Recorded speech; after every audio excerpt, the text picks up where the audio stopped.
Mais bon, je sais pas si j'étais encore entendu pendant... Ouais, je sais pas si vous m'entendiez encore quand je racontais ça, mais je racontais que YouTube était en train de ralentir leur service, justement. Donc, on voit un peu l'impact. OK. Donc, si vous m'entendez et voyez, je vais continuer.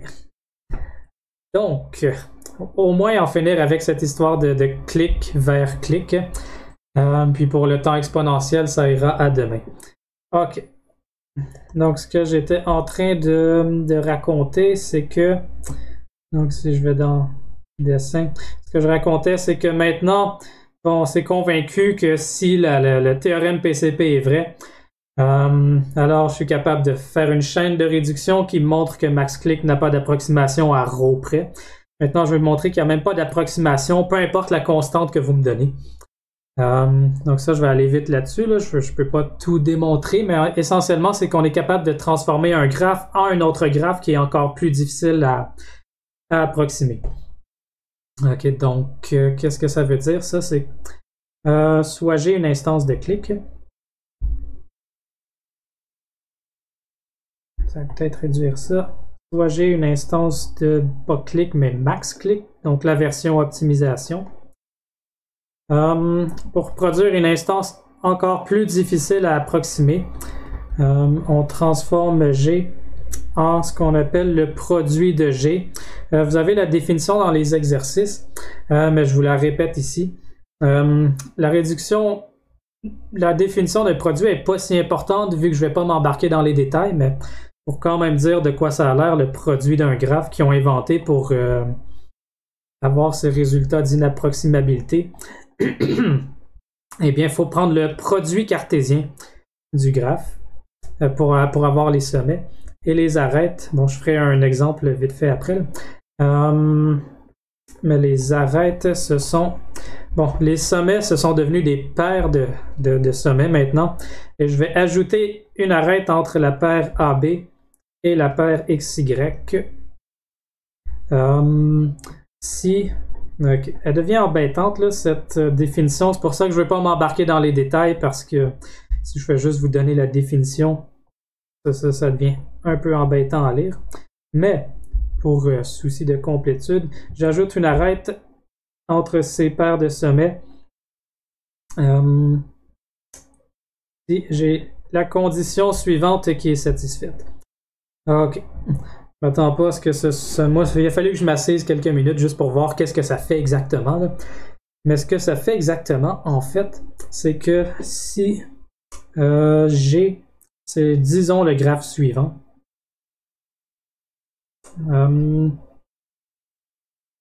Parce que ça fait le produit. En fait, je vais donner un nom à chacun de ces sommets. Et ce que le produit fait, c'est qu'il explose chacun des sommets. En le graphe en soi. Donc le A, là, essentiellement, quand je fais l'explosion combinatoire par produit cartésien, le graphe A devient une copie du graphe. Et donc, je me retrouve avec, disons, A', B', C' ici. Là. En fait, ça c'est A, ça c'est A, B, ça c'est AC. Le B devient aussi une copie du graphe. Ok, ça c'est BA, BB, BC. Et C devient aussi une copie du graphe.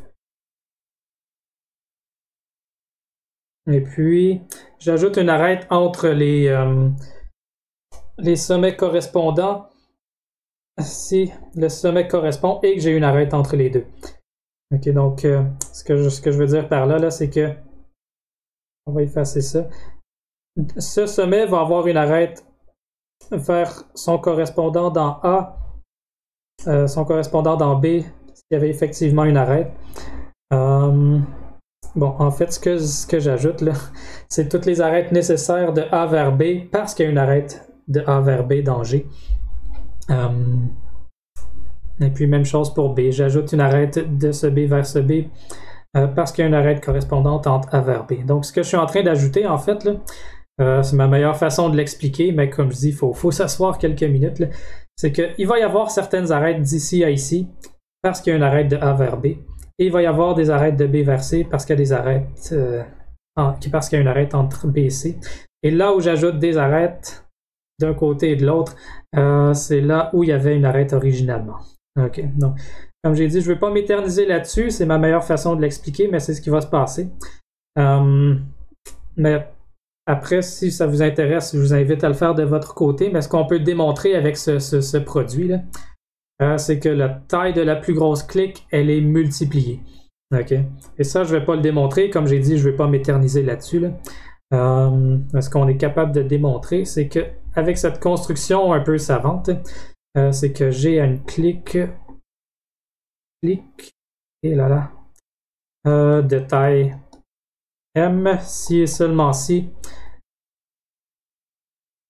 G à la K a une clique de taille M à la K. J'ai pas défini G à la K là. C'est ce que je m'apprête à faire. Au moins M à la K. Donc ça c'est G produit avec G. Ce que j'appelle G à la K, c'est juste G produit avec G, produit avec G. C'est-à-dire je répète cette opération K fois. Et comme j'ai dit, c'est pas si important là, les détails spécifiques de graphes ici. Ce de quoi je vais vous convaincre, au moins avec le temps qui me reste, c'est qu'il existe une construction qui se fait en temps polynomial si K est une constante, telle que la taille de la clique va augmenter de façon polynomiale par rapport à notre constante K. C'est tout ce qui est important ici. Après, il y a des gens qui ont fait des doctorats là-dessus pour trouver la bonne construction qui multiplie les tailles de clics, et ce produit fait ça. Mais je garde ça juste au niveau sans m'embarquer dans les détails de ce théorème. Mais c'est maintenant, sachant ce théorème, et donc je ne prouve pas le théorème, là, ce que je prouve c'est qu'on peut amplifier le facteur d'inapproximabilité pour max click. Donc, ce qu'on va faire, c'est supposer, sachant ce théorème, là, supposons que max click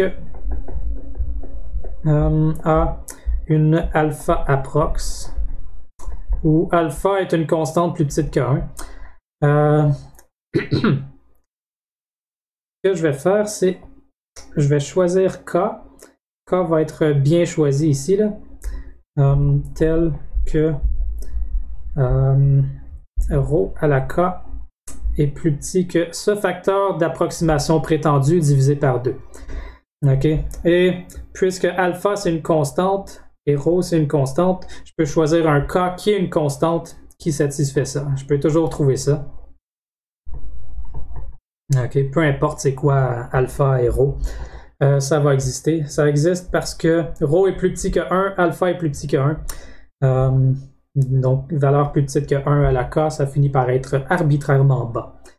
Ok, si je choisis ce K et que c'est ce produit que j'utilise, eh bien, si mon graphe G avait une clique de taille M, ceci, ça va impliquer que l'optimal de G à la K, selon le théorème, c'est M à la K.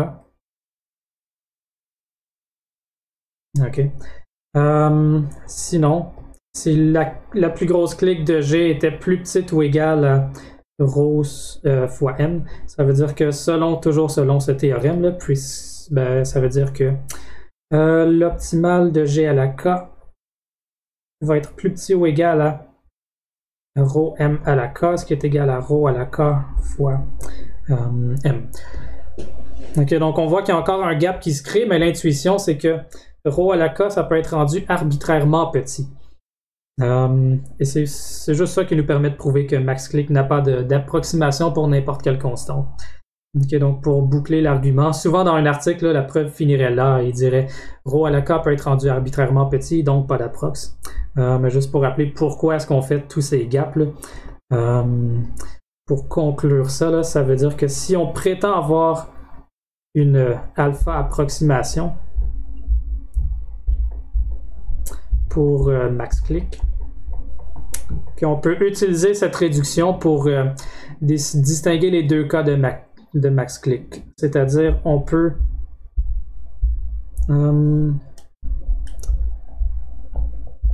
l'exécuter. Je parle de cette alpha approximation, là. On peut l'exécuter sur ce fameux G à la K. Ok, ce qui va se passer, c'est que si l'optimal de G c'était effectivement égal à M,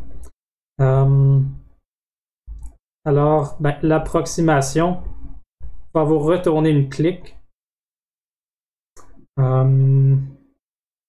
qui est plus grande ou égale à ce facteur alpha fois M à la K sur G à la K.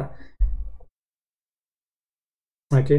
Puisque la plus grosse clique de G à la K, c'est M à la K, l'approximation ne va pas trouver la plus grosse clique, mais va en trouver une approximée à alpha M à la K, okay? Où alpha est plus petit que 1 comme d'habitude.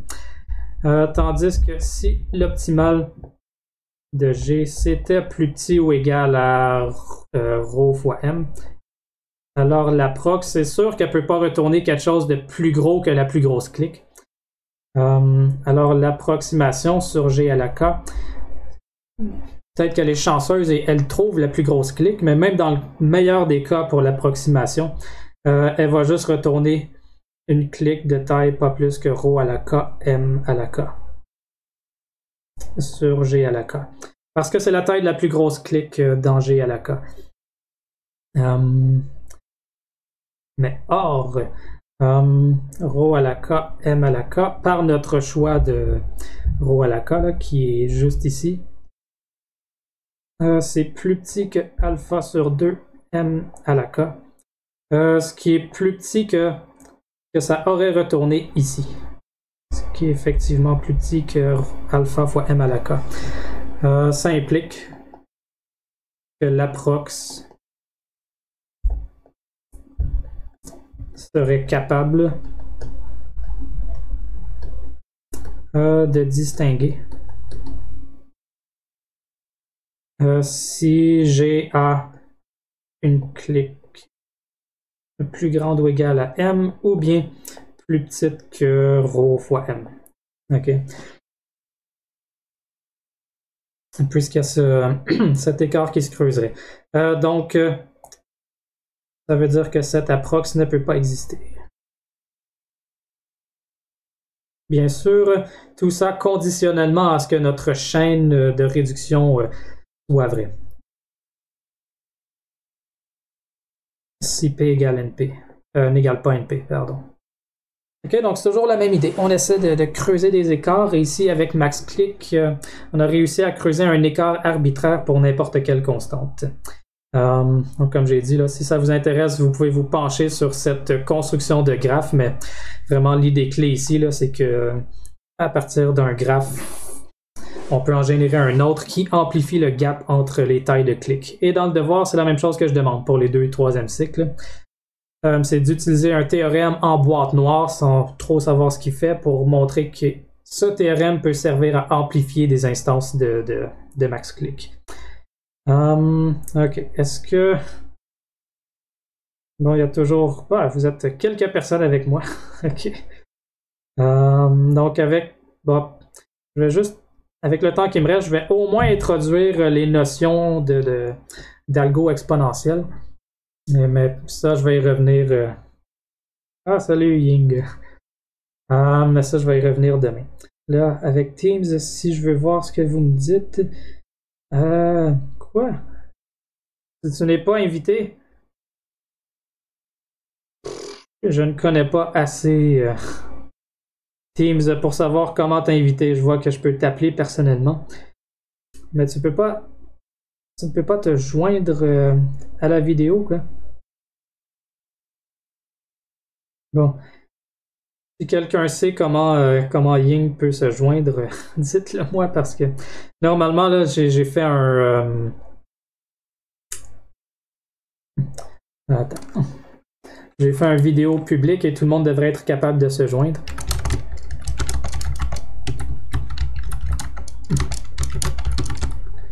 On l'écrit comme ça.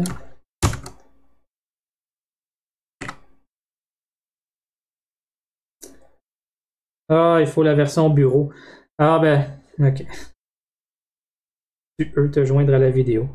Ah, tous ces problèmes techniques, des heures de plaisir. Voilà pourquoi je voulais éviter d'utiliser Teams. Bon, ce sera pas pour maintenant, là, le temps que Ying installe la version bureau. Il faudra attendre, mais bon, je me console en me disant que c'est enregistré de toute façon. Ok, j'en finis avec ces notions de base. De toute façon, je vais être obligé de revenir là-dessus sur la prochaine vidéo. Mais au moins dire ce qui... problème technique. Au moins dire ce qui s'en vient, là.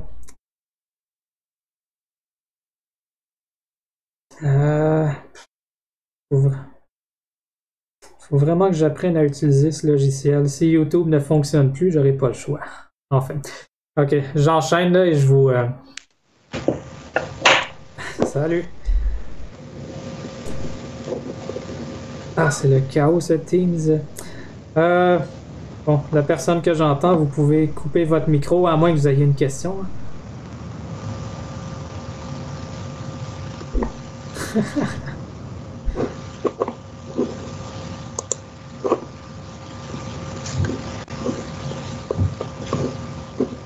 Allô? Ok, parfait, merci. Bon, ok, en 5 minutes, là. Au moins, dire en général qu'est-ce qui s'en vient et je reviens là-dessus dans la vidéo de demain avec je sais pas trop quelle technologie.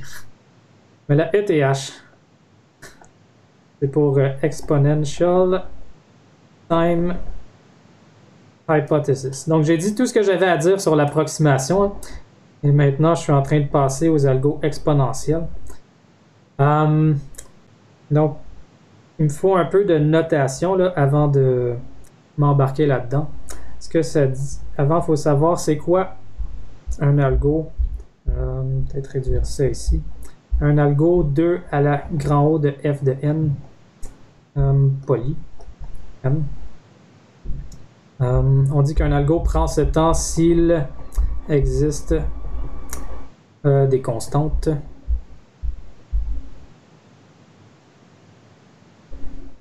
C'est des, on va dire, cas tels que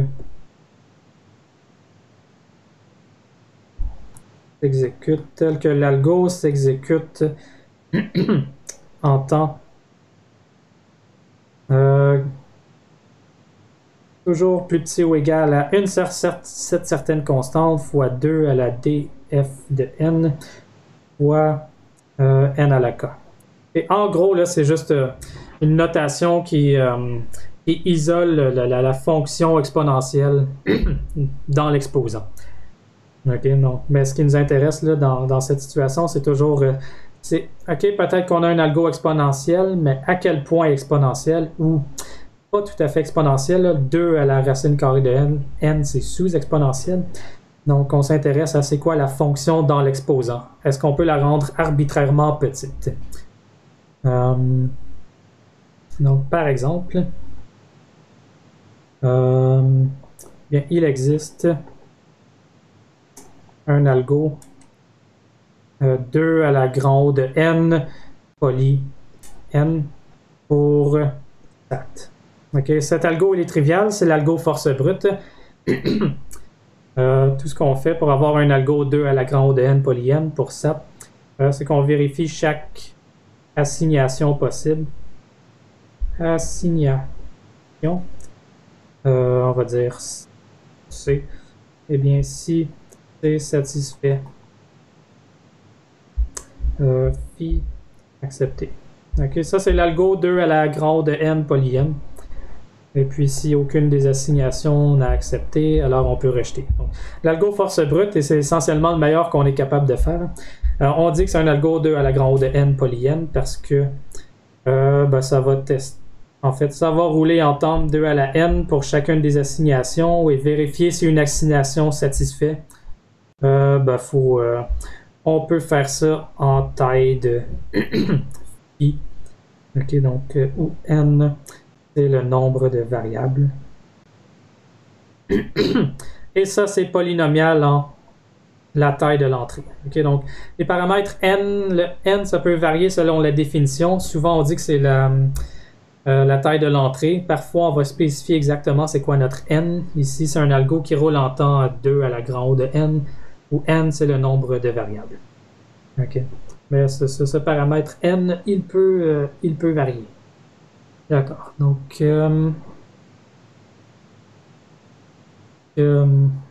une autre définition de laquelle j'aurai besoin, je vais m'arrêter avec ça après, c'est que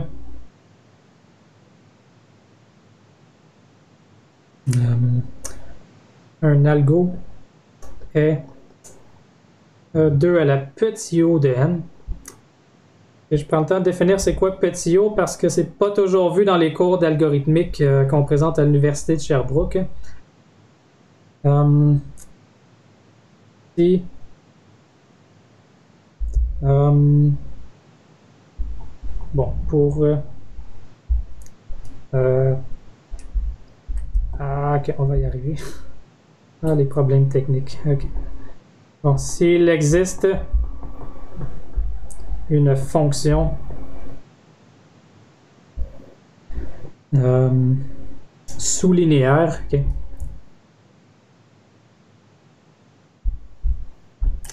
Aïe, aïe, aïe, aïe, aïe. Je n'arrive même pas à effacer. S'il existe une fonction f de n qui est petit o de n, et je vais définir petit o de n tel que l'algo est 2 à la grand O de f de n poly n. Ok. Et qu'est-ce que ça veut dire petit o de n? Donc ça, c'est une définition qui est pratique à savoir. Un algo ou une fonction, là, je vais plutôt le présenter en termes d'une fonction. Une fonction f de n est dans petit o de n si f de n grandit plus lentement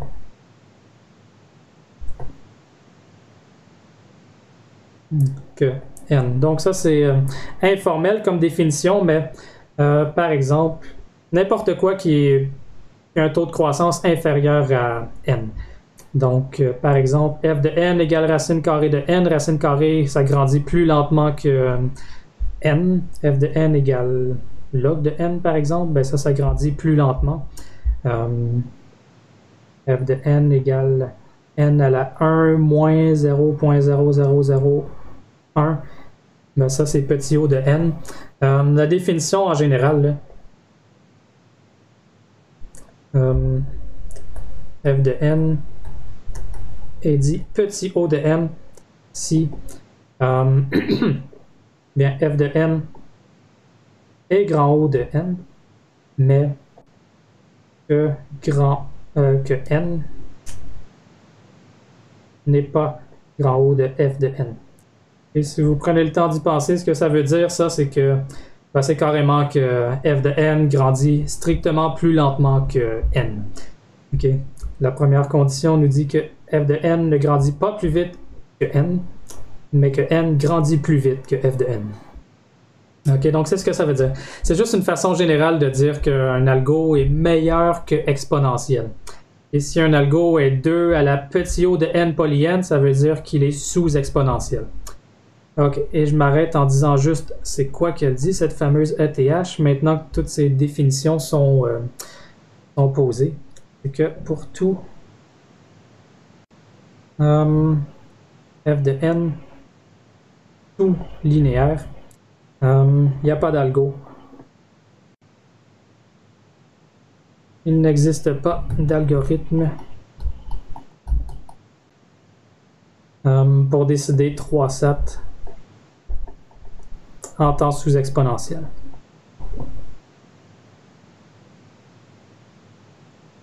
« 2 à la petit o de n poly n.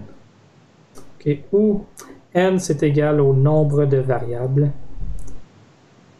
et à la version plus forte plus le nombre de clauses. Bon, je reviendrai là-dessus. Pourquoi c'est important cette ETH? Je note que c'est une hypothèse. On ne sait pas si c'est vrai. Donc c'est une hypothèse, c'est-à-dire une conjecture. Comme P égale pas NP. Donc on ne sait pas si c'est vrai, mais personne n'a jamais trouvé de meilleur algo pour SAT ou 3 SAT, mieux que exponentiel. Donc il y a bien des gens qui croient que cette conjecture elle est vraie. Et une fois que cette conjecture, cette hypothèse, elle a été posée, on s'est intéressé aux conséquences que ça a sur d'autres problèmes algorithmiques et il y a toutes sortes d'autres conséquences. En fait, c'est dans tout ce dont j'ai parlé, c'est sûrement le sujet de recherche le plus actif, là, les conséquences de la ETH, parce que ça implique des bornes inférieures sur les temps de toutes sortes d'algorithmes. Pas juste les algos à temps exponentiel, mais aussi les algos à temps polynomial. Ça nous permet, avec des réductions appropriées, de montrer que certains algos polynomiaux connus sont optimaux. Des choses comme ça. Donc, en gros, la ETH dit qu'on ne peut pas décider 3 sats en temps sous-exponentiel. C'est ce que ça raconte. Bon, je m'arrête là-dessus. Je reviendrai là-dessus dans le cours de demain. Je ne sais pas trop comment. Est-ce que je vais passer par YouTube? Je ne sais pas. On va essayer. J'aime quand même mieux ça infiniment que Teams. Mais si je vois que YouTube n'est pas fiable, on ira peut-être par Teams. Enfin, je vous tiendrai au courant. Mais sinon, je m'arrête ici. Si vous avez des questions, ne vous gênez pas. J'essaie de me tenir autant disponible que possible. Et sinon, je vous dis désolé pour les problèmes techniques et à une prochaine. Salut.